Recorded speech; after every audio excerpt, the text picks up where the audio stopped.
Kabar cepet di film sini, dan video ini saya akan menganalisis One Piece chapter terbaru, yaitu di chapter 1009. Nah mari tanpa basa-basi lagi, kita langsung saja wadaw. Closed doors, I'm a fool for your love.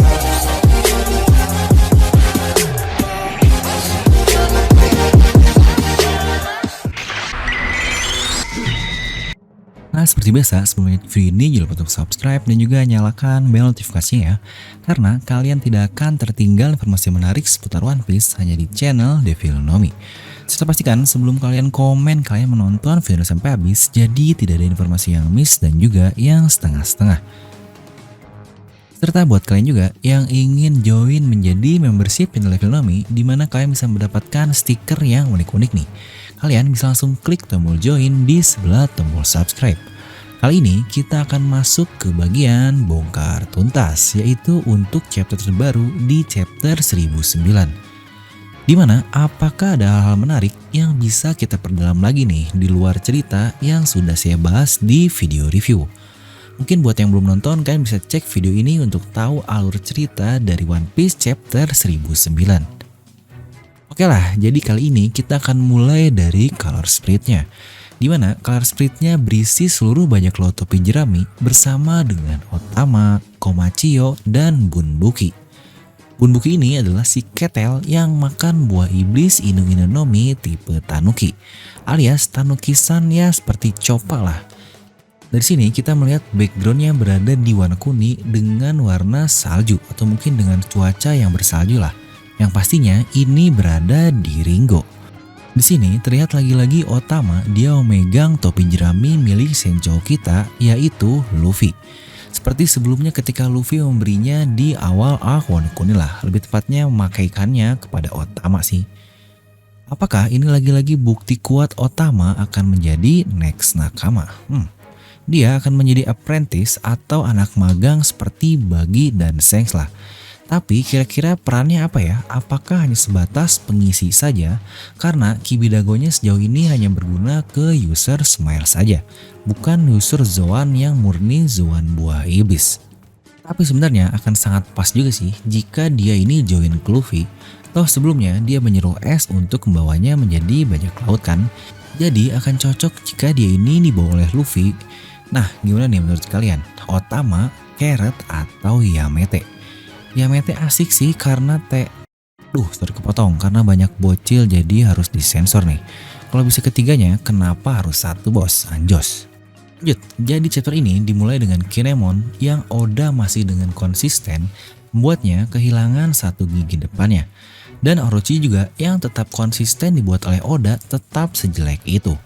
Di sini Fukurokuju berkata bahwa para skabar ini tidak mengetahui bahwa dia telah dibunuh sekali hari ini. Dia ini adalah Orochi. Karena ketika Orochi ini ditebas oleh Kaido, mereka masih berada di luar. Itu pun untuk menyiapkan serangan kejutan kepada Kaido ini. Jadi dari kata-kata Fukurokuju, sepertinya ada batasan nih dari Orochi ini untuk dapat dibunuh. Tapi di sini dia berkata today atau hari ini. Apakah jatahnya bertambah ya tiap hari untuk si Orochi? Seperti contohnya tiap hari kepalanya jika ada yang potong akan tumbuh kembali lah. Atau dengan kata lain, kepalanya ini berhasil regenerasi. Oh itulah kemampuan dari Zoan, bukan regenerasi yang luar biasa. Mungkin itu juga yang dimiliki oleh Orochi dengan jangka waktu yang ditetapkan. Jadi jika kita lihat efek unik dari mythical Zoan-nya, kemungkinan besar adalah itu. Dia harus dibunuh berkali-kali agar benar-benar mati. Ya miriplah dengan Yamata no Orochi yang sesungguhnya. Hal yang pastinya juga tidak akan dilewatkan oleh Oda sebagai mythical Zoan yang luar biasa, bukan? Di sini para skabar yang tidak panjang lebar, dia langsung memotong kepala Orochi ini. Jika kita anggap satu skabar ini akan memotong satu kepalanya, maka total kepala Orochi ini cuma ada 7 buah. Karena skabar yang sekarang ini berjalan totalnya cuma 7 loh. Awalnya kan 9 nih, tanpa Asura yang terluka kemarin dan Inuarashi yang menghadang Jack. Dan jika benar, kepala Orochi ini seharusnya ada 8 dari mitologi Yamato no Orochi yang sudah saya katakan sebelumnya. Dan 1 sudah terpotong oleh Kaido. Yang berarti untuk hari ini kepalanya tersisa 7 yang kesemuanya dibantai oleh para skabar. Lagi-lagi karakter sebangsat Orochi ini tidak akan mati hanya dengan secepat kilat itu saja sih. Ya kurang penyiksaan lah untuk si bangsat Orochi. Aduh anjir jadi psikoki. Nah di mana lagi-lagi status kabar yang harus berpisah kali ini adalah Raizo si jelek. Dia harus berhenti untuk melawan Fukurokuju si panjang kepala. Ini semua adalah upaya para Skabard untuk menyelamatkan Momonosuke. Jangan-jangan sesuai prediksi nih, di mana ujung-ujungnya hanya tersisa Kinemon untuk melawan Kanjuro. Dan untuk yang lainnya, para Skabard yang lainnya akan mempunyai lawan masing-masing dan membiarkan Kinemon untuk menyelamatkan tetuanya alias Momonosuke. Ya semoga sepantar lah ya, terutama untuk Kawamatsu dan Denjiro yang dinobatkan sebagai samurai terkuat Kozuki Oden. Nah kita kembali ke puncak Onigashima. Dimana mengenai pembahasan Law udah berkali-kali saya bahas sih di spoiler dan juga video review. Mungkin kalian bisa nonton ulang lah. Tapi buat yang bilang, lah bang kalau gitu haki Luffy dan Zoro lemah dong, kan dia bisa dipindah-pindah oleh Law ini. Jawaban jelasnya karena mereka ini memang menerima untuk dipindah oleh Torao.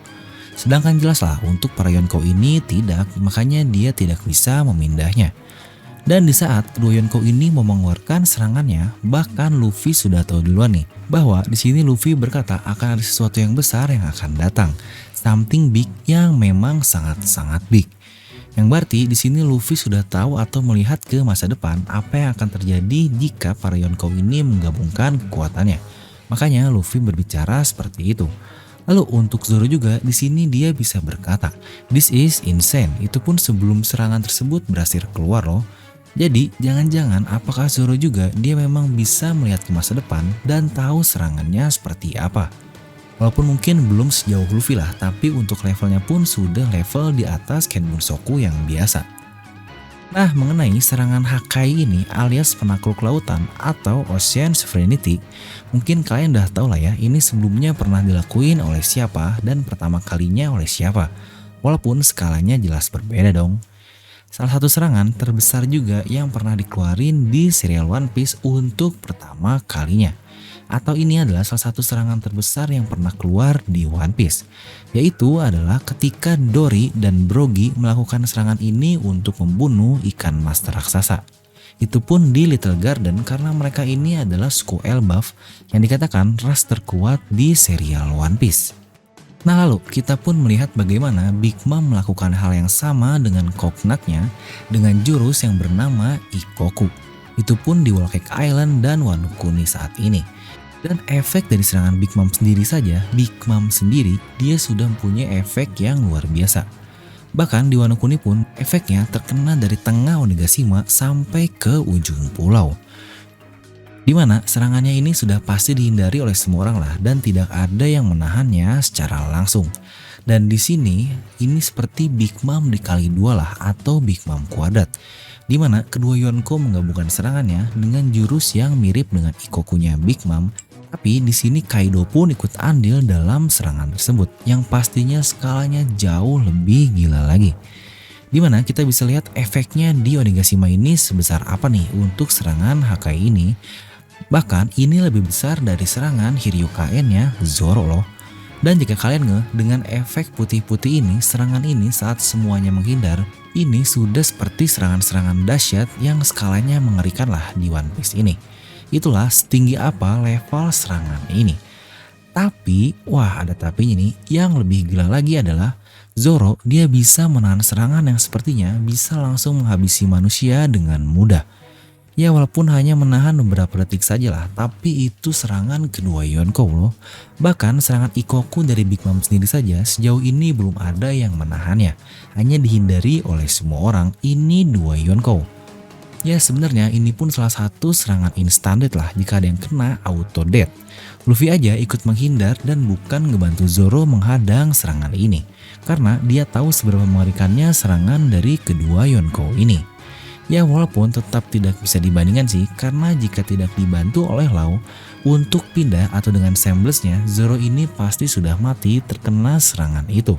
Bahkan dia hanya menahan beberapa detik saja Zoro langsung terluka sangat parah bukan? Nah mengenai Kaido ia menghindari serangan Luffy. Satu yang pasti di sini Kaido sudah tidak main-main lagi untuk menerima serangan dari bocah-bocah supernova ini. Dia sudah menganggap ini serius dan akan bertarung layaknya pertarungan sebenarnya lah, menghindar atau terluka, menyerang atau memblok. Artinya dia tidak lagi meremehkan bocah-bocah ini. Tapi lagi lawan Yonko gini, bisa-bisanya Luffy malah senang ketika Kaido ngehindar ya. Dia malah senyum begitu saja. Dasar bocah nggak tahu diri. Dan mengenai hybrid Kaido, ini benar-benar gila sih.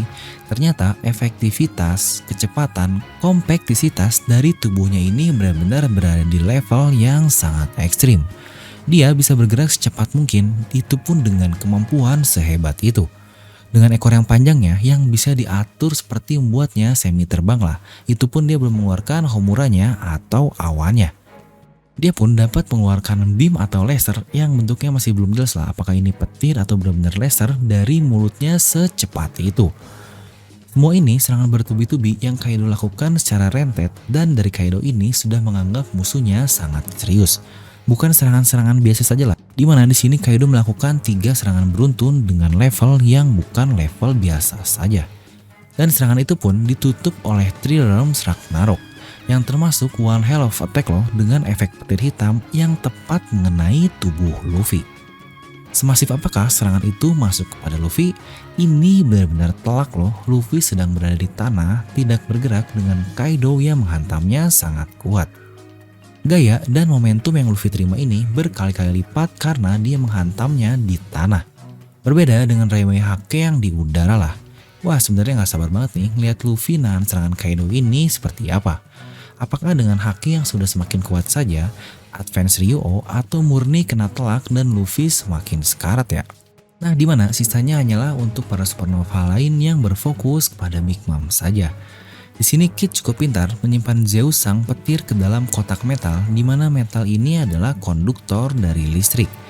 Jadi jelaslah petir atau listrik ini tidak akan bisa menghancurkannya. Ya mirip ketika Enel dia menyublimasi emas lah, dia dapat mengatur apapun tapi tidak menghancurkan emas ini sendiri. Lagi-lagi sampai saat ini tubuh Big Mom belum tergores sedikit pun. Belum ada yang berhasil menggores tubuh Big Mom ini selain luka dari Mother Carmel saja. Dimana Kid yang menahan telak serangan Big Mom pun dia ini cukup kuat ya, masih dapat santai dan mengeluarkan repelnya. Salah satu orang juga yang disetarakan dengan Luffy mulai dari fisik dan apapunnya bahkan ketika di penjara Udon. Dan chapter ini pun ditutup dengan Big Mom yang dibaduti lagi di arc Wano Kuni ini. Udah jatuh, lupa ingatan, jadi baik, ditimpukin dan sekarang dibalikin jatuh lagi. Aduh, Oda ini kasihan banget ke Big Mom. Tapi kok masih ada yang bilang ya, Big Mom ini Yonko terlemah. Terusnya dengan segala kejadian yang telah menimpanya ini, dia masih sekuat itu, sudah jelaslah level Big Mom ini berbeda. Bahkan saya pun masih cukup yakin Big Mom ini adalah Yonko terkuat saat ini. Mungkin dilanjut dengan Kaido, Shanks dan juga Kurohige. Alasan kenapa saya menyimpan Shanks dan Kurohige selain karena belum tahu kekuatannya, mereka ini masih cukup muda lah. Dimana pengalamannya jauh dibandingkan dengan Big Mom dan Kaido. Nah, di sini pun kita melihat Zoro yang mengeluarkan batuk berdarah dari mulutnya. Itu pun setelah menahan serangan Hakai dari kedua Yonko ini. Luffy dan Zoro sepertinya akan dalam keadaan terluka parah nih atau kritis di chapter-chapter depan. Waduh, bahaya banget nih. Dan hal penting juga, minggu depan tidak libur. Tapi semoga Oda gak ngelempar lagi ke bagian lain lah. Karena ini lagi mulai epic nih di bagian puncak Onigashima. Nah, jadi itulah untuk analisis singkat di chapter 1009 ini. Mungkin kalian bisa langsung tuliskan pendapat kalian di kolom komentar di bawah. Dan buat kalian juga yang ingin merchandise channel Level Nomi, kalian bisa langsung klik link di deskripsi video. Nah, seperti biasa, semoga kalian terhibur dengan video ini. Like aja kalau kalian suka, dislike aja kalau nggak suka. Jangan lupa untuk subscribe dan juga share video ke teman kalian. Gue Devil pamit and I'll see you guys next time.